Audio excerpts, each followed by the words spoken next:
Phú xin mến chào cô chú anh chị và các bạn. Thì chiều nay Phú lại tiếp tục đi chia sẻ một lô đất, lô gốc hai mặt tiền luôn, một mặt đường nhựa và một mặt đường bê tông nha anh chị ha. Lô đất của mình là tổng diện tích là được là 1.258 m² nha.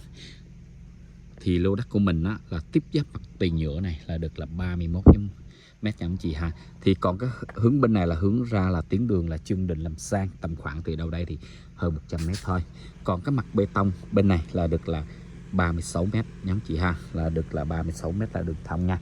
Lô đất của mình là đất phủ hồng nằm ngay khu dân cư luôn anh chị ha. Đất rất là vuông vức luôn.